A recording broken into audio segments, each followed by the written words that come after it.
မင်္ဂလာပါ Our Stories Channel ကနေပြီးတော့ကြိုဆိုပါရစေဒီနေ့ကတော့အလုပ် interview ဖြေတဲ့အခါကြလို့ရှိရင်မိလိမိထားရှိတဲ့မိကွန်းတွေကိုပြောပြပေးမှာဖြစ်ပါတယ်အလုပ် interview တွေဆိုတာကသူတို့ကဒီ company ဘက်ကကိုယ့်ရဲ့ CV ကိုကြည့်ပြီးတော့ကိုယ့်ရဲ့ CV မှာသူတို့လိုချင်တဲ့အချက်အလက်တွေဒီအလုပ်နဲ့ကိုက်ညီတဲ့ information တွေရှိထားလို့ဒါကိုယ့်ကို interview ခေါ်တာဖြစ်တယ်ပေါ့နော်အဲ့တော့ကိုက interview မဖြေခင်မှာတည်တည်ချာချာပြင်ဆင်ထားမယ်ဆိုလို့ရှိရင်ဒါအလုပ်ရဖို့ chance ကပိုပြီးတော့များတယ်ပေါ့နော်များသောအားဖြင့်ကတော့ interview ဖြေတယ်ဆိုတာကကိုယ့်အကြောင်းကိုပြောရတာဖြစ်တယ်ကိုယ်အရင်တုန်းကဒီဘာတွေလုပ်ခဲ့လဲပေါ့နော်ကိုယ်အရင်တုန်းကဘာတွေလုပ်ခဲ့လဲဆိုတဲ့ဟာကိုဖြေတဲ့နေရာမှာကိုယ်အရင်တုန်းကလုပ်ခဲ့တဲ့အလုပ်နဲ့သူတို့အခုခေါ်နေတဲ့အလုပ်နဲ့ဒါ relevant ဖြစ်တယ် match ဖြစ်တယ်ဆိုလို့ရှိရင်အဲ့ဒါကိုကပြောပြနိုင်တယ်ဆိုလို့ရှိရင်ဒါ interview ရနိုင်တယ်ပေါ့နော်အဲ့တော့ interview question တွေကများသောအားဖြင့်ဘာကဘယ်မေးခွန်းကနေစမေးတတ်တယ်ဆိုလို့ရှိရင်ကိုယ့်အကြောင်းကိုဒါမိတ်ဆက်ပါပေါ့နော် tell me about yourself ပေါ့ introduce yourself ဆိုတဲ့ဒီမေးခွန်းကနေပြောပဲစကြတာများတယ်အဲ့တော့အဲ့လိုမေးခွန်းဆိုလို့ရှိရင်ဒါကိုယ့်အကြောင်းကိုပြောတာပဲဒီတိုင်းပဲ interview ခန်းထဲရောက်တော့မှဒါဒီလိုပဲလက်တန်းပဲပြောလိုက်မယ်လို့စဉ်းစားတယ်ဆိုလို့ရှိရင်တော့ဒါကိုယ့်အကြောင်းကိုပြောတာဖြစ်ပေမဲ့လို့ကိုပြောချင်တာတွေကိုဒီတိုင်းရှောက်ပြောလို့မရဘူးပေါ့နော်သူတို့ခေါ်ထားတဲ့ဒီ job scope နဲ့ relevant ဖြစ်တဲ့ကိုယ့်ရဲ့အကြောင်းအရာတွေကိုအရင်လုပ်ထားဖို့တဲ့ information တွေကိုဒီ10မိနစ်ကနေ3မိနစ်အတွင်းမှာဒါပြောရမှာဖြစ်တယ်ပေါ့နော်အဲ့လိုမျိုးပြောတဲ့အခါမှာလဲကိုယ့်ရဲ့အကြောင်းအရာတွေကိုဒါဒီ list down လုပ်ပြီးတော့ပြောမယ်အစားဥမာဒီဥမာfor example ပေါ့နော်ငါကဒီကြောင်ပြီးတာလွန်ခဲ့တဲ့ဒါ10နှစ်လောက်ကနေပြီးတော့ဒါကြောင်ပြီးထားတာဖြစ်တယ်ကြောင်ပြီးကြတဲ့ကနေပြီးတော့ဒီဘယ် company မှာအလုပ်ဝင်နေပေါ့ဒီအလုပ်စဝင်ခဲ့တဲ့ငါကဒါလုံးဝဒါအလုပ်ကြိုးစားတဲ့သူဖြစ်တယ်အလုပ်ကိုလည်းအချိန်မှန်သွားတယ်ပေါ့နော်ဒါက hard working ဖြစ်တယ်အလုပ်ကိုလည်းအချိန်မှန်သွားတယ်ညာသွားပြည့်လဲခွင့်မယူဘူးပေါ့နော်ဒီအလုပ်တွေကိုလည်းကွာဒါမငြင်းမညူပဲလုပ်တယ်ဆိုပြီးအဲ့လိုမျိုးဒီ list down လုပ်ပြီးတော့ဖြေမှာထက်စားလို့ရှိရင်ကိုယ့်ရဲ့အကြောင်းကိုပြောတဲ့အခါမှာဒါ story line လေးနဲ့ထည့်ပြီးပြောမယ်ဆိုလို့ရှိရင်ဒါ interview မေးတဲ့သူတွေအတွက်ကလည်းပို့ပြီးတော့ဒါ relatable သူတို့လုပ်လို့ရတယ်ပို့ပြီးတော့ကိုယ့်အတွက်ကိုယ့်ကိုမှတ်မိမဲ့အလုပ်ရမဲ့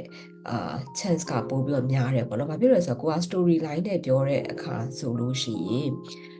ဒီ interview ဖြေတယ်ဆိုတာကိုတယောက်တည်းပဲသူတို့က interview မေးတာမဟုတ်ဘူးလေနော်အဲ့တော့ဒီများသောအားဖြင့်ကအနည်းဆုံးဒီ short list ပါတဲ့သူ50ယောက်ထဲကနေမှသူတို့ကဒီ final တယောက်ကိုရွေးမှဖြစ်တဲ့အတွက်ကြောင့်မို့လို့ကိုယ့်ရဲ့အကြောင်းအရာတွေကိုဒီ interview လုပ်တဲ့သူကမှတ်မိနေမယ်ကိုဆိုလို့ရှိရင်ကို interview ရမယ်interview ပြီးသွားတဲ့အခါမှာကိုယ့်ကို offer ရမယ့် chance ကပိုပြီးတော့များတယ်ပေါ့နော်အဲ့တော့ဒီ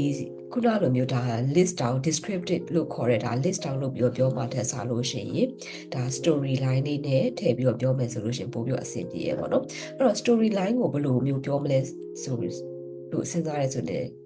ဒါရှိဝေးအများကြီးလိုက်ပြီးစဉ်းစားနေကြမလို့အခုကဒါ ChatGPT ကလည်းတွင်တစ်ကျက်အသုံးပြုလို့ရနေဖြစ်တဲ့အခါကျတော့ဒါ ChatGPT ကိုမေးလို့ရတယ်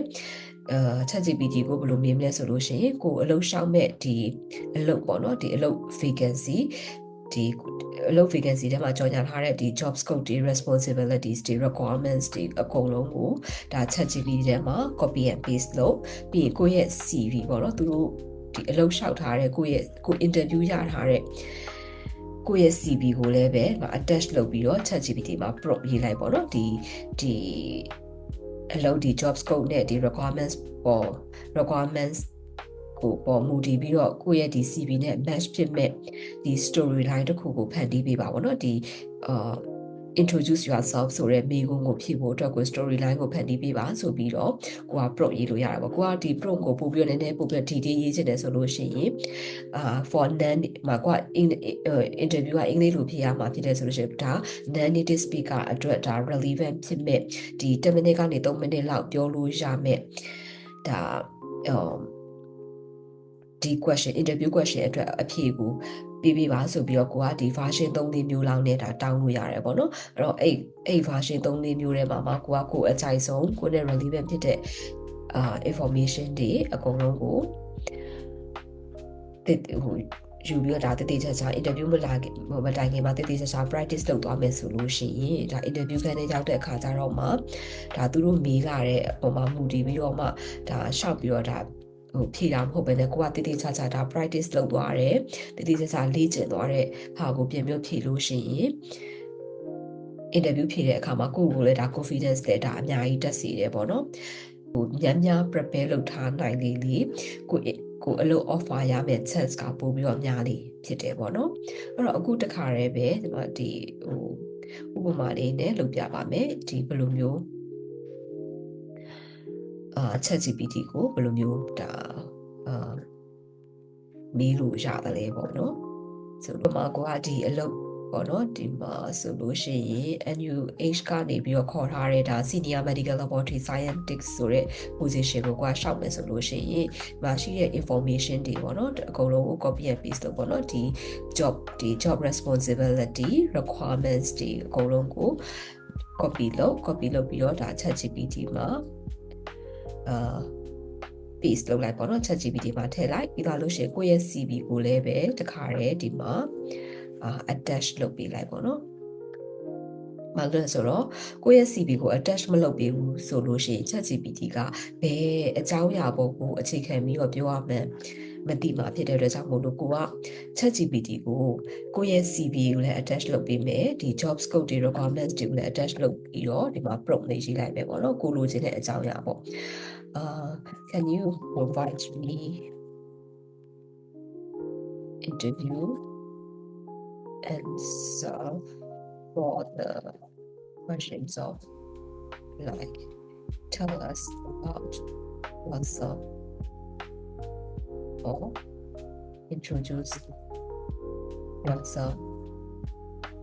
question ပေါ့နော်အဲ့တော့အဲ့လိုမျိုးမေးလို့ရတယ်အဲ့မှာကိုကပို့ပြီးတော့ specific ဖြစ်တဲ့ detail ဖြစ်တဲ့ကိုနဲ့ relevant ဖြစ်တဲ့ information ကိုလိုချင်တယ်ဆိုလို့ရှိရင် I am native speaker so give me an answer which is relevant for the native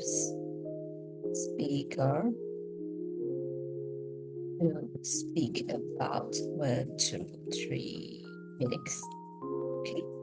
ကိုက data ထပ်ပြီးတော့specific ဖြစ်တဲ့ information တွေပေးချင်တဲ့ solution တွေပဲဒီမှာ ChatGPT ကိုပြီးလို့ရတယ် Okay, give me about 5 version of 5 version ပေးပါပေါ့နော်အနည်းဆုံးဒီအဖြေ9ခုလောက်ပေးပါဆိုပြီးတော့ကိုကအဲ့လိုမျိုးဒါ prompt ရေးပြီးတော့ ChatGPT ကိုမေးလို့ရတယ်ပေါ့နော်အဲ့တော့ဒီမှာ ChatGPT ကဒီမှာ version 1 2 version 5ခုကိုပေးမှာဖြစ်တယ်ပေါ့နော်အဲ့တော့အဲ့ဒီ version 5ခုတည်းကမှကိုကြိုက်တဲ့ကိုနဲ့အဆင်ပြေမဲ့ relevant ဖြစ်မဲ့ဒီ version တွေကိုတည်ချာလေးဒါ practice လုပ်သွားမယ်ဘာဆိုလို့ရှိရင်ဒါအကြောင်းအရာတွေကတိတ်အများကြီးမရှိဘူးเนาะ3 4 5အကြောင်းလောက်ပဲရှိတယ်အဲ့တော့ဒီအကြောင်းအရာတွေအဲ့လိုမျိုးကိုကတည်ချာလေးဒါ practice လုပ်သွားမယ်ဒီ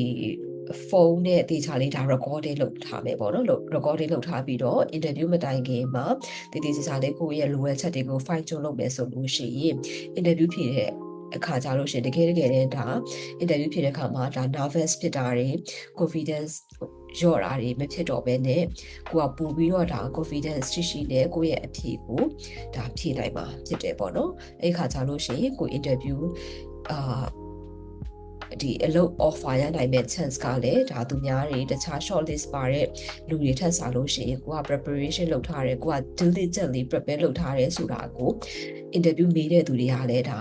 သိတယ်ပေါ့နော်အဲ့တော့အဲ့လိုမျိုးဒါတည်ချာလေး prepare လုပ်ထားတဲ့သူတွေကသာလျှင်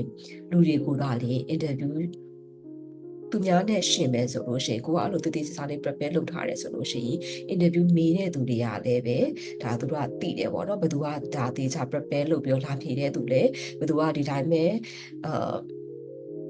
လာတဲ့သူလဲပေါ့နော်အဲ့တော့အဲ့ဒီလူ2ယောက်ကိုရှင်မယ်ဆိုလို့ရှိရင်ကိုကတည်ချာလေး လုပ်ထားမယ်ပြင်ဆင်ထားမယ်ဆိုလို့ရှိရင်ကို offer ရနိုင်တဲ့ chance ကရမှာဖြစ်ပါတယ်။ Okay အဆင်ပြေမယ်လို့ယုံကြည်ပါတယ်ဗီဒီယိုလေးကိုအဆုံးထိကြည့်ပြီးတဲ့အတွက်ကျေးဇူးတင်ပါတယ်နောက်ဗီဒီယိုတွေမှာပြန်လည်တွေ့ဆုံပါမယ်